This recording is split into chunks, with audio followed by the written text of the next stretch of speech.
this is how optimistic we are about the weather. Surprised I had it in stock.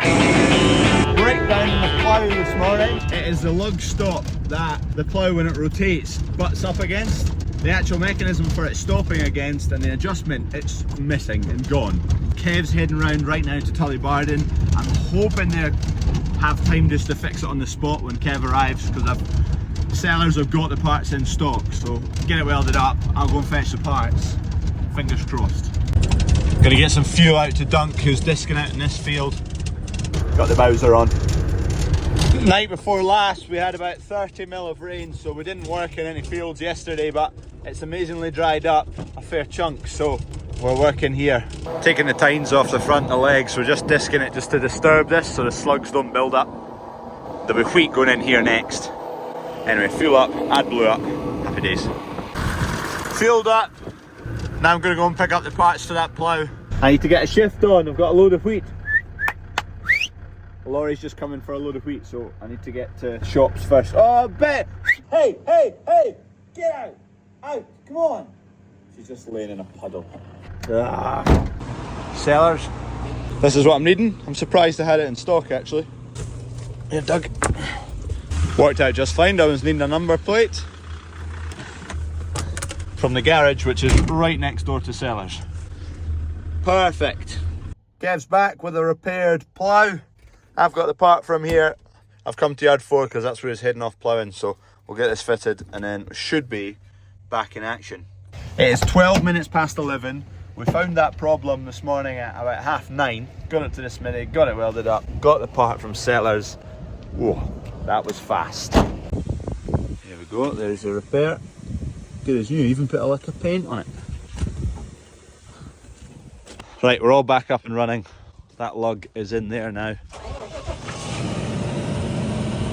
Happy days. Thank you Tullybarden Smithy, that was fast. They even had the right blue paint.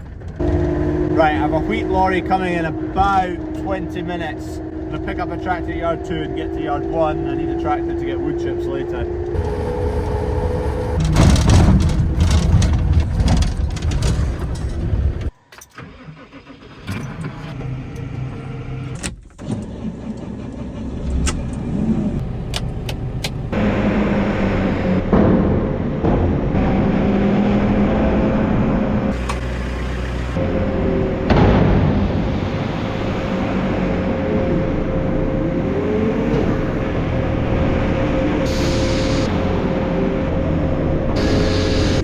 Bulk blower service.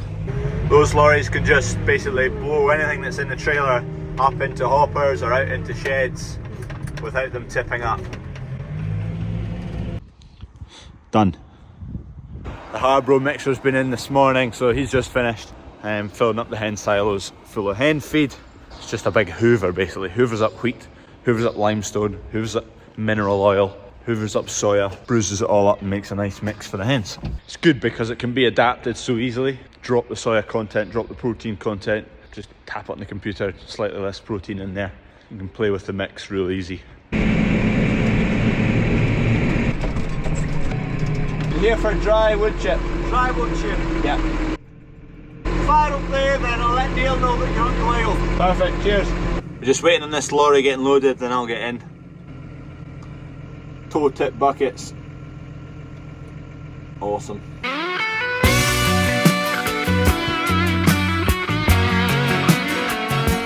Job done, let's go. Yard 1 bound. Good morning. It's windy and wet. Bandit Stout. Need to get a pallet up to the shop. Also, thank you to all the congratulations and well-wishing messages after Gate Lady and I got married. There was a lot of entertaining messages. One of my favourites being, poor girl, she's been demoted from Gate Lady to CrawfordsFarm.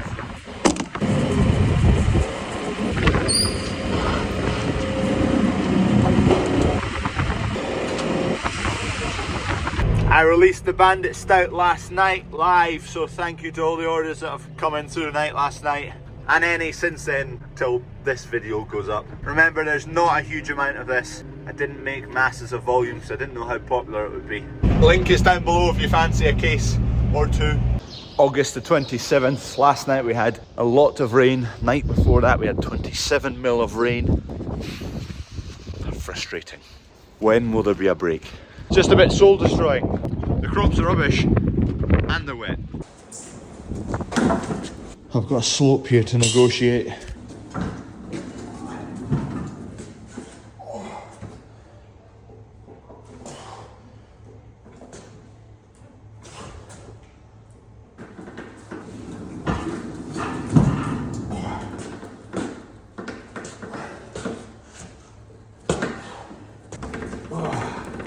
It doesn't look like much, but Jesus.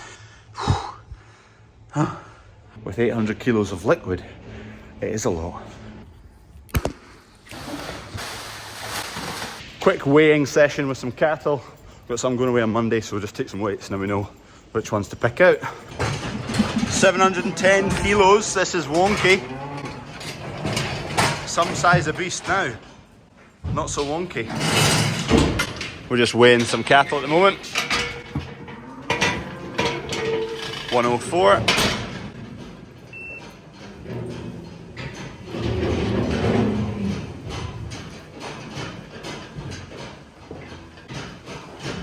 Last few, all the ones in the scrape passage we've weighed.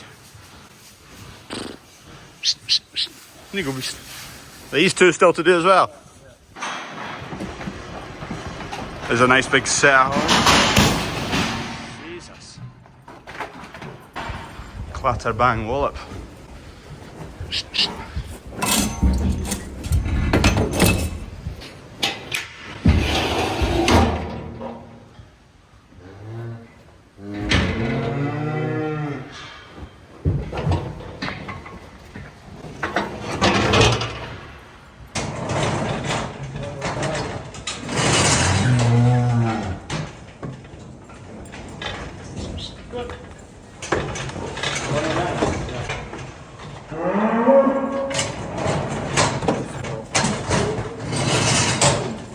Done. So we're going to session here, we'll go by weight. There goes, that's our heaviest weight, so we're going to be taking 3 away on Monday, so we'll take these 3. 725, that's a Limmy. 109, that's a Charlie. And 83. 83 is Wonky. Wonky's away. Have a look out on Monday when we take these. We might do a Wonky steak deal. Wonky's time has come. Done well considering where that calf was back in this picture. We're going to get the calf in and just make sure it gets a mega sook. Give it the best chance it can, but I've not got too much hope for this one, unfortunately. Lovely calf otherwise. Hopefully this is not a lost cause. Calf's not got too many beans about it either. It's not the most energetic thing and it's all wonky. It's drinking a lot. It can stand, it can walk-ish. It's just all flipping wonky. Look at it. Don't know if it's got like a dislocated hip at the back end, but that front leg looks weird as well. It's right bowed. Something's wrong with that. I don't think it's a dislocation or it's like been stood on. I think it's a deformity. So at the back here, you'd think, okay, maybe something's dislocated in here, and with some of these joints, something's not right. But its front leg is totally like bowed like that, whereas it should be like that, straight, big knuckle, straight. Whereas that's totally bowed. I think the whole animal's just a bit deformed and a bit not right. Right, we'll leave it be, and oh man, it looks awful, doesn't it? Feel for the wee fella. Saying that, I don't think he's in any pain. Doesn't seem like he's in any pain at all, so at least there's that. At least he's comfortable in his wonky body. I didn't think it was going to survive, to be honest. It's now 710 kilos. A beast. Good shift Wonky. Now these beasts are all starting to tail off on their weight gains. Like the average weight gain is 0.83, whereas if you jump back 2-3 months, we were up 1.7 average throughout the year, about that. But now they're all tailing off. They're kind of diminishing returns. I am off to a benchmarking meeting down in Stirling with Clyde Vet Group. They started a benchmarking group, which is I'm finding quite handy. Speaking to other farmers in the same boat and how they found the year and how they found calving and just speaking to people. The vendor's feeling the wind today. Had some friends in it the other day. They described the noise as being in the London Tube and the feeling of going to war.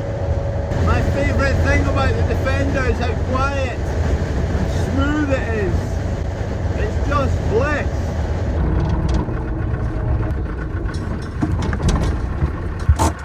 Benchmarking complete. So this is my figures. They give you a sheet with all your percentages on it to do with your calving, and they name your farm with a number, so whatever number I am, and all the other farms are with a number, not their name. So you can see what your farm is and how that relates to all the other farms, but you don't know whose the other farms are. It's so if you don't want to share the information or how your calving results or how your scour results are, if you don't want to share that, you can still compare it to others, and others can compare it to you but not know it's you. It encourages probably more people to put their data in.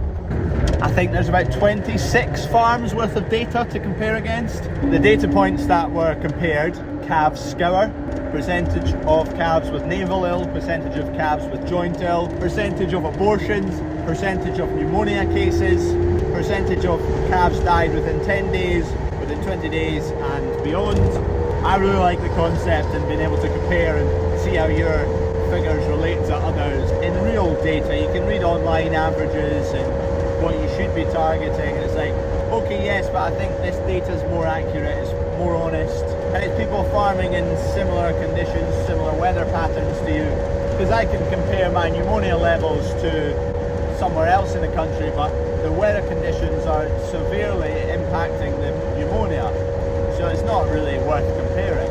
But if I'm comparing someone who's pretty much getting similar-ish weather, then you can look at different variables as to why I might be getting more or might be getting less pneumonia cases than someone else with similar weather conditions, whether it's shed ventilation, whether it's bedding conditions, whatever it may be. I would recommend it. I presume Clyde Vets are accepting as whoever wants to join and do it, benchmarking. Get in touch with them if you want to, because I find it really quite beneficial. And you're in a room with people who are experienced in your problems. So the likes of my coccidiosis problem, I brought that up and explained what problems I've been having, and other people came back and said, well, we've had that problem in the past and this is what we did, X, Y, Z, and our problems have gone away. Google's good, but talking to experienced other people is better, in my opinion. There was also a talk from these guys, AgriMin, all about boluses, trace elements. They spoke about data that was collected independently that came to the conclusion that 86% of dairy cattle are selenium deficient. That wasn't their data, that was outside peer-reviewed data, and if that's dairy cattle, I imagine beef cattle are not any better than that. I've been kind of considering, do we go down the bolus route, and I think we will, and I think we should.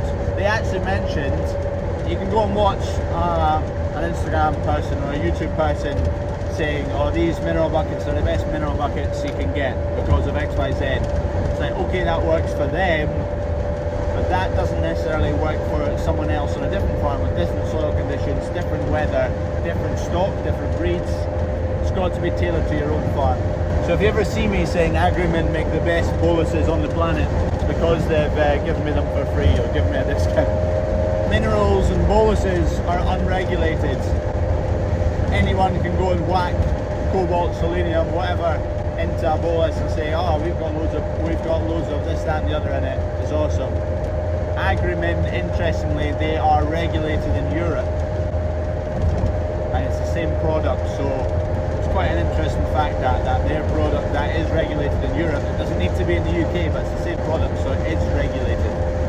Sorry, I've just waffled on about cattle for the last 3 minutes or something. Now it's in the farm shop, so if you're passing, grab yourself a case or a can. Right next to all the other booze. Right there. Remember when I was making this and we got a toolbox to fit in the gap back there, but it was just too tight. So Kev's just mounted it up the top here. So that is locked at the moment. That'll house stuff for the plough. So points for the plough, and also there's a wee wedge that can go in there for taking off the points. And a hammer and just bolts and whatnot. A wedge goes in there to knock these off. This is how optimistic we are about the weather. Kev's just oiled that plough because it's not going to be getting used for a few days. I've just been tightening up each of these nuts because they're all a bit loose. They hadn't been tightened since they first went on, so that's them all squared up, and they're all solid now. Still need to weigh it. I think just shy of a ton still. The repair that Tullybarden did there and the new bit, that's holding up just now, just fine. There was a wee kind of link hole there, so let's put some cable ties around that, because I think that's what it must be, is to hold that on. If the bolt shears or something happens, this whole lug, instead of losing it in the field, you can keep it. You just need a new bolt or whatever. Same on the other side. Shifting the last of the OSR down into the grain store.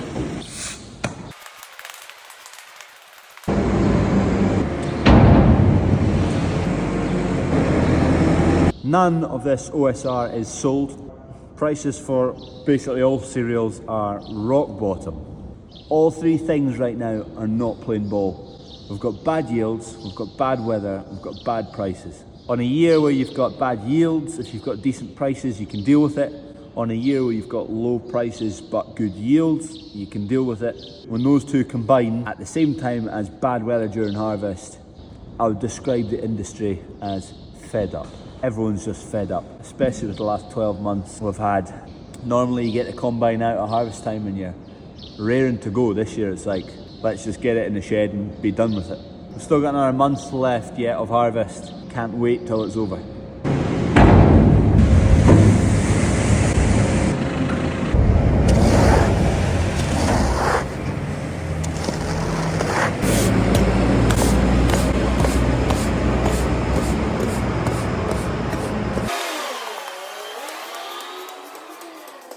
Four more ton.